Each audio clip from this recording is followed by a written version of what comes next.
Welcome to Camp Constitution Radio with your host, Hal Shurtleff. This show is heard on WBCQ The Planet every Monday night at 7:30 p.m. Eastern Standard Time, and also on Thursdays at 7:30 p.m.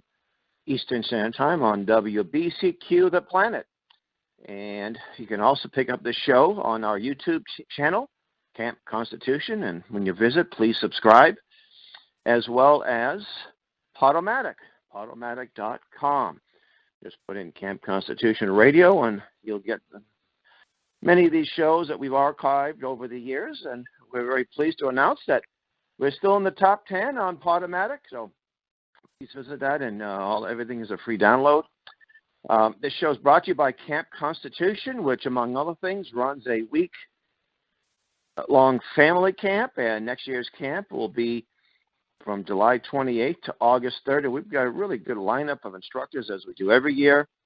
Very excellent young man, a young Christian patriot, Josh Moore. We just added him to the portfolio. He's going to be he's actually was a state rep from New Hampshire, and he's got an organization that's designed to motivate young people to get involved in young patriot Christians get involved in the political. Get involved in politics, etc. So I look forward to having him there and many others, Professor Willie Soon, Lord Christopher Monckton, Reverend Stevie Kraft, whom I hope calls in a few minutes. And so anyway, just visit our website to learn more about that, campconstitution.net. We have a lot of wonderful resources on the website, including the Sam Blumenfeld archive, so please avail yourself of that free information. Well, we had a busy week last week. I was very pleased that I was able to speak to the Nashua Federated Republicans Ladies Club, and there was a nice group of people there, including some state reps, Janine Notter, who's been a longtime friend, and we are in the process of getting a resolution to repeal the Article 5 the application, the one application that New Hampshire has for an Article 5 convention, and it's been submitted. Janine Notter is a sponsor, and it was interesting enough. Now, I've talked a lot about Article 5 conventions over the years, and we've had a pretty good track record of defeating these resolutions. Some have passed, but in New England, in the Midwest, and Pennsylvania, New York, we've done a pretty good job of defeating a lot of the applications. And New Hampshire was an example where all of the old applications or extant applications were repealed. I think it was in 2010 or 11. And then one was snuck through for a so-called balanced budget amendment. And we've been trying to repeal that. And as much as we're not particularly happy by the results of the last election in New Hampshire, many Democrats, they actually think a budget, because they don't like the idea of a balanced budget, not because they are concerned about an article. Well, actually, I should say that. There are a lot of Democrats that aren't in favor of an Article 5 resolution, but they actually think that a budget can be balanced and there will be massive tax cuts and states will have to raise taxes or cut benefits. The problem with a balanced budget is that sounds good, but if a balanced budget it's just a green light for the Congress to simply monetize the debt. They're not going to cut. They're not going to get a constitutional budget. And there's also in all of the proposed amendments I have seen, there's an escape clause, and that would be two things: war or a state of national emergency. And while it's not likely that Congress would declare war to maintain an unbalanced budget, they would have no trouble declaring a state of emergency, which we've been in anyway since I think the late 70s. And not only that, but it would make a state of emergency a constitutional item where it's not in the Constitution at this time. So lots of problems with that. We hope we'll have some success getting people interested in New Hampshire, getting the legislature to repeal. We also had a good time with Reverend Stevie Kraft. Reverend Kraft, who was supposed to call in, he probably he had a busy couple of days. He came in Friday, and what we did Friday when he came in, he lives in New Jersey. I'm up in Boston, so he picked him up at the Amtrak station. We took a visit to Milton, Massachusetts, and Milton, Massachusetts was the home of Dr. Clarence Ganble. At that time, in 1929, he was the president of the Eugenics Society. And what Reverend Kraft did, now Reverend Kraft is a black man, and I think the fact that he got to the address, the home of Clarence Ganble. Now, I don't think the family lives there anymore, whether it be grandchildren. I doubt it. I don't know. We actually didn't go on the property. We were across the street. But we just wanted to kind of give this letter a sense of realism. This letter was sent to Dr. Ganble. It was December of 1939. I think it was December 10th, dated 1939. And it basically said, it was by Margaret Sanger, the founder of Planned Parenthood. And she was talking about what they referred to as the Negro Project, which she launched in 1938. This Negro Project was designed to promote birth control among blacks and using clergy and doctors, black doctors and black clergymen, to promote it. And the letter summed up. She said, "We don't want it to be known that we're trying to exterminate the Negro race." And whether or not, because her supporters said, "Oh no, she didn't want to exterminate the Negro race," so she was saying that she did want to. That's what it's about. Well, whether or not she wanted to exterminate the Negro race, she definitely wanted to control their births. And Dr. Ganble, being a eugenist, and he was the heir to the Procter & Gamble fortune.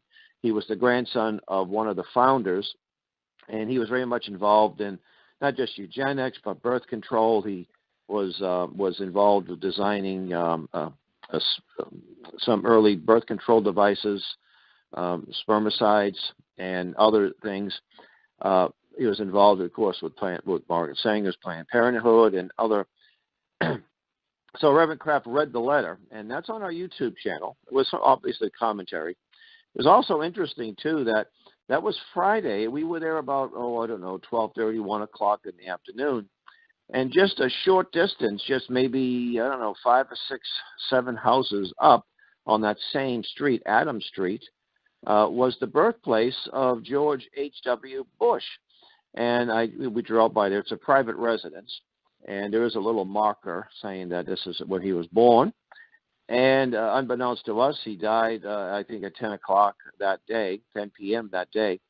And so I did a little research. Now, George H.W. Bush was, I call him Mr. New World Order. He was a strong, committed internationalist from day one. I don't think yes, he served in World War II. He served courageously, not taking that away from him. But he was a CIA hand. I actually visited his homestead, his library in Texas, and it was an excerpt of a speech he gave. It was when he ran for the first time he ran for office. He was running against a local John Birch member, and he was always, against the anti-establishment types. So there was a speech. There was a copy of a speech. I guess the original speech that was handwritten, I believe, and he said something to the effect that I'm not a tool of the Rockefellers or something to that effect. Well, as you walk into the library, it has all the donors, embossed on the top, some of the major donors. And I think it was either Rockefeller Brothers or Rockefeller Foundation. So he lied. He lied. And I don't think too many patriots who are aware of this will forget his September 11th, 1991 New World Order. No, 1990, I believe. New World Order. He was in front of a joint session of Congress, and he had talked about the Gulf War. First, it was Operation Desert Shield, and it became Operation Desert Storm. And he said, what we have here is a real attempt at this New World Order. And then he defined it. He said a UN as envisioned by its founders. So now you have to ask the question, who were the founders of the UN? It was interesting that right behind him was his vice president, Quayle. I think it was the Speaker of the House, Mitchell. And, Foley. Was it Foley? George Mitchell was the Senate. Yeah, I think it was George Foley. And they both looked like they were on some type of psychotropic. They were just staring into space. I can't imagine. They had no expression whatsoever as George Bush used this term. So anyway, let's ask who were the UN's founders? Well, the man who wrote the UN Charter was Alger Hiss. Alger Hiss was a Stalinist agent at that time that the UN was founded. He was the acting Secretary General at the UN's founding meeting in California, and that would be 1945 to 46 or so, 45. And he wrote the UN Charter. There was also a number of Americans, probably between 40 and 50. Some of them were either Council on Foreign Relations members or actual communists. And there was one particular communist, Noel Field.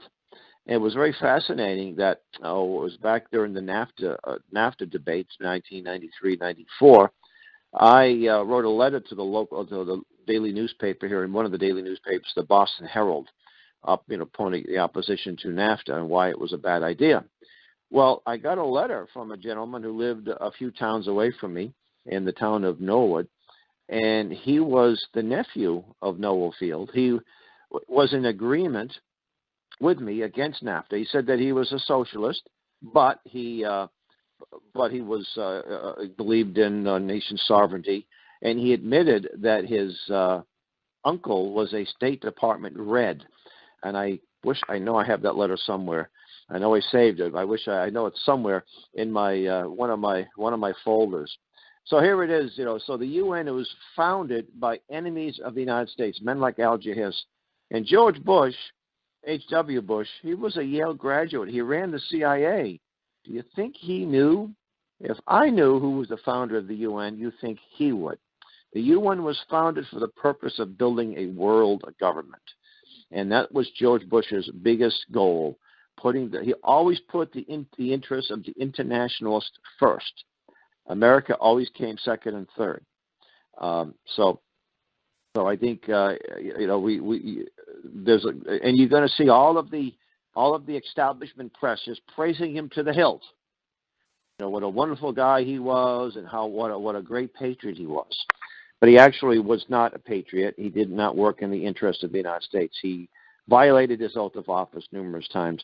He was also a member of that secret society known as the Skull and Bones, a pretty eerie entity where you lay in a coffin naked and make I guess you sacrifice yourself to the order, and that the order comes first.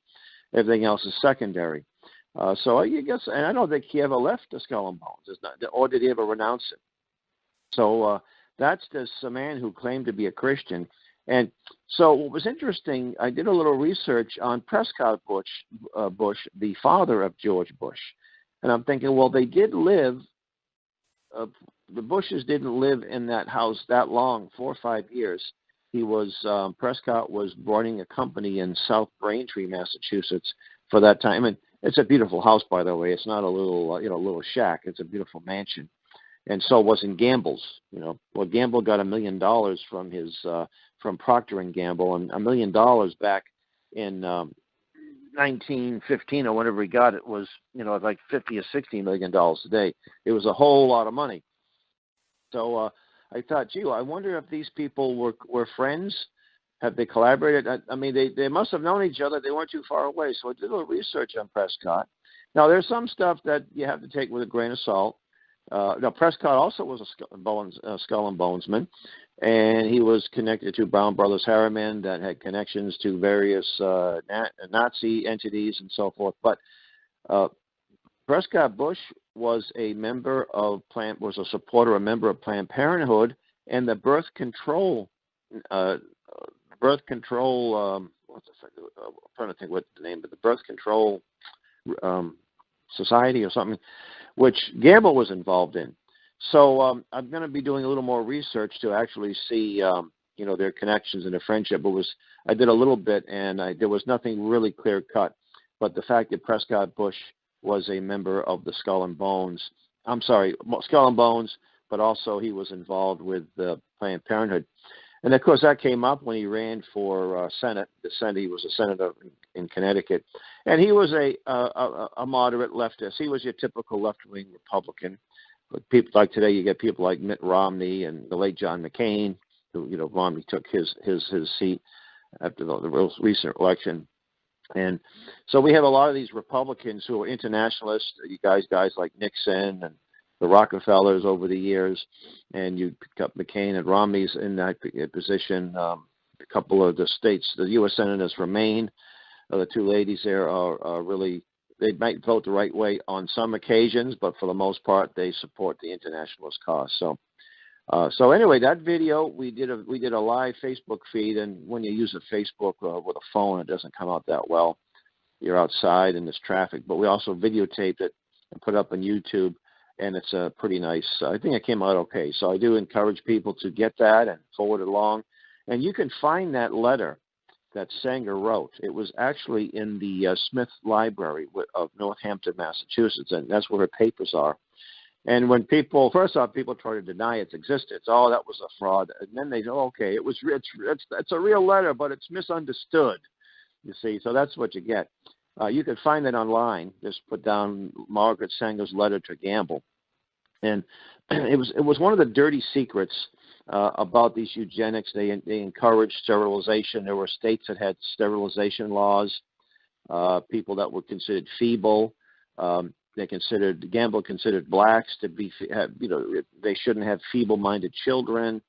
And the whole thing about the IQ test, there was an IQ test developed at Clark University in Worcester, Massachusetts, that was designed to prove that black people were inferior.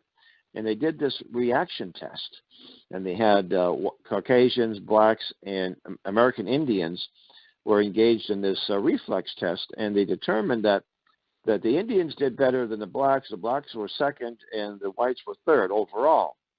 And they said, you see, the quicker you are, the dumber you are. I said, wait a minute now.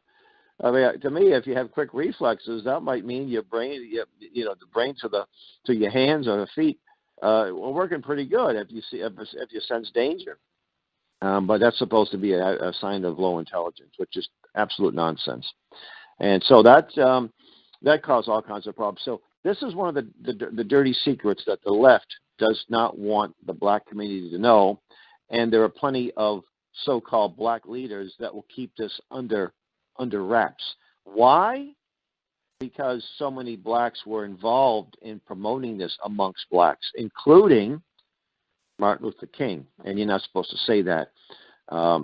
Even a lot of people who are conservative patriots, they think King was one of them, one of ours. He was a conservative. He was a Republican.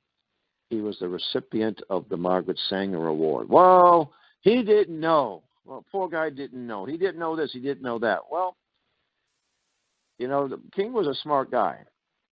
And you don't receive awards. He didn't receive any awards from the Ku Klux Klan or the neo-Nazis. He didn't receive any awards from the Sons of the American Revolution. But he did receive an award from Planned Parenthood. So he had an acceptance speech. And you can find that speech on Planned Parenthood's website. They're proud of it. You think that someone in his family, his niece, who is a wonderful lady, by the way, she's a very conservative, patriotic lady. I don't question her whatsoever. But the argument is, well, it was the wife who actually gave the speech.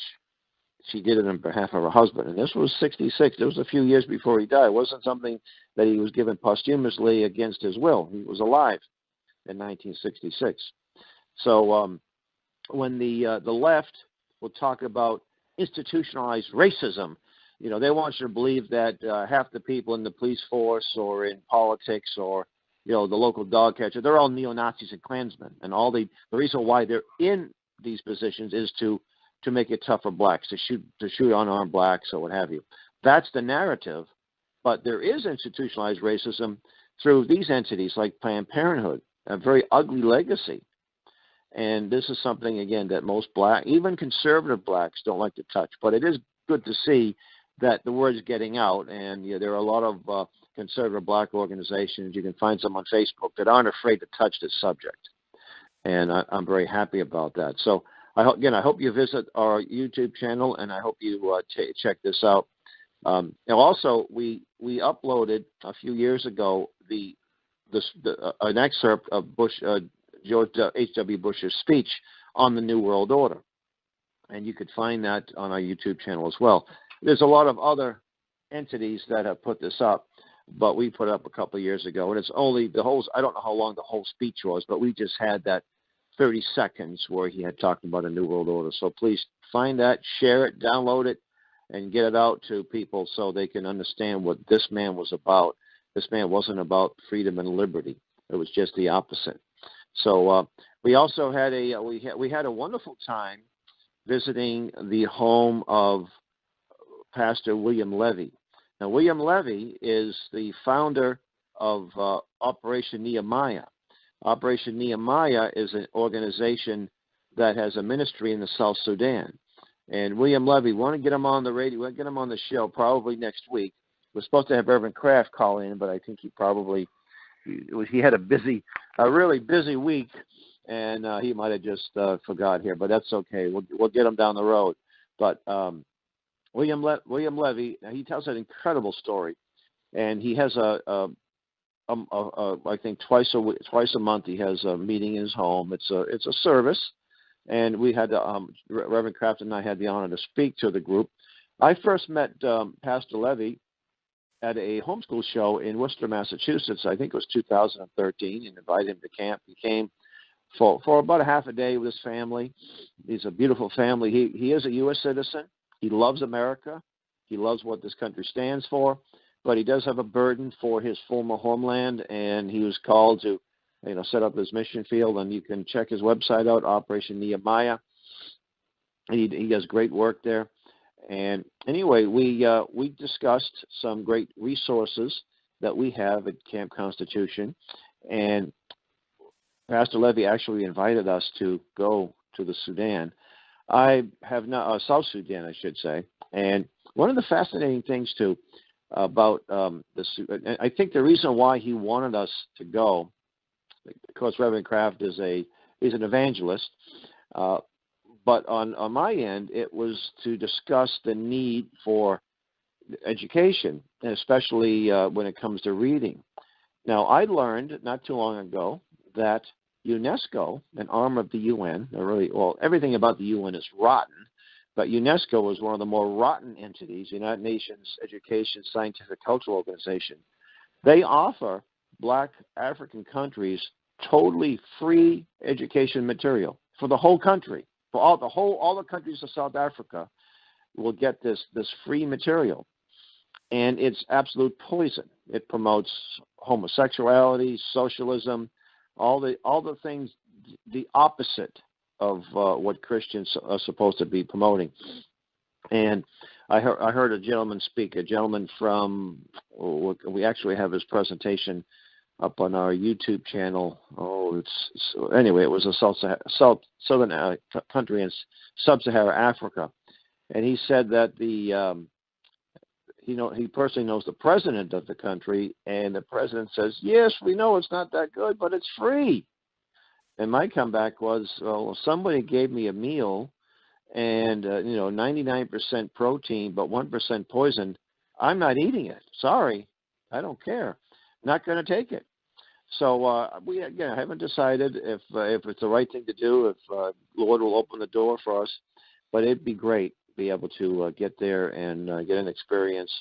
I've never been to Africa, and so if it works out, it works out. Also, Reverend Kraft was talking about going to Cape Town, South Africa, working with Dr. Peter Hammond, who was an incredible man, Dr. Peter Hammond of Frontline Ministry and Peter Hammond was a member of the South African Defense Force, a real warrior, and he's become a warrior for Christ, where he just does incredible work bringing the gospel to some remote areas at the risk of his life, his family. It's just an incredible story. When I got a chance to meet him and videotape his presentation, he's just a kind of a very down-to-earth guy, and he's just loves the Lord and just. That he doesn't have any airs about him whatsoever. Brilliant man. So to see what opportunities are there for us. I also want to mention, too, Debbie Bacigalupi was, we had her on, she was a speaker at camp, and Debbie lives in Northern California where these fires are happening. And last Sunday, I had the chance to fill in for Lori Hopkins Cavanaugh of the Lori and Liberty show, and I with Tom Moore. He was my guest host, and we had Debbie on the phone and interviewed her about the California wildfires. And she's a rancher and also an expert on Agenda 21. And she just talked about the restrictions and the rules and regulations that make it impossible to manage the land. And when you managing forest and grasslands, and it was really the grass fires, it's like managing a garden or your own yard. You know, if you don't cut your grass, if you don't weed the garden, if you don't trim back the trees, within a couple of years you're going to have a mess. You're going to have some underbrush that could catch fire. You'll have leaves that will catch fire. So you have to also manage woodlands, and you have to in the grasslands. And she said between making it difficult to graze, she said the cattle would graze and keep the grass down so it won't burn. Even cutting trees on your own property. And she said it has nothing to do with climate change, which of course is nonsense to begin with. It has everything to do with regulations and all of the other policies that they've done. And basically what they want to do is get the ranchers off the land. That's the bottom line here. And so Debbie gave a good presentation. And the presentation she gave at Camp Constitution was entitled Wildfires and Agenda 21-2030. And boy, that video got, I think we had a few thousand views by the end of, I think it was by the end of October. And now we've got well over 25,000 views. So lots of people are catching on. And they're coming to our YouTube channel. They're coming to our Podomatic page. They're visiting the Sam Blumenfeld archives. And as a result of that, you know, we're going to get good attention. We're going to get some negative attention. And that includes an article that came out on an online Dismog. It was a Canadian left-wing entity. And they had, this would be just a few weeks ago, they had an article entitled Christian, I think it was called Christian Vacation, Notorious Climate Deniers at Christian Vacation Camp or something like that. Well, we're not exactly a vacation camp, but it's a good place to go for a vacation. But we don't just lie in the sun and swim and, well, we do some of that. It's a Camp Constitution's annual camp. So when the left takes notice and has to write articles about our camp and smear us, that's a good sign. To me, it's a good sign. You know, when they're not noticing you, you're not making much of an impact. It was interesting. My dear wife was at a ladies group a few years ago, and it was one of these groups. They have a 2-day retreat. Actually, not really a retreat. They meet in large arenas, and it was in Hartford, Connecticut. And I asked my wife, I said, were there any protesters outside? She said, no. Why would there be protesters? Well, I mean, if these dear sweet ladies were working against the culture war, or they had a major theme and say reverse Roe versus Wade, or the homosexual agenda, you know, to fight against that, there'd be some protest. No. And, you know, I'm not saying it's not a bad place. I'm glad my wife went. It's a good place for ladies to get together and do some Bible studying and networking. That's all good. But I think it's time it's been long overdue that Christians need to step up to the plate and get involved. And that's why we exist. We don't just talk about the problem, but we go out and do things. We encourage people, we educate people, all of our outreach events and some of the planned events will play a key role in that. So I think my time has run up. And thank you for listening. You're listening to Camp Constitution Radio with your host, Hal Shurtleff. And until next week, may God richly bless you.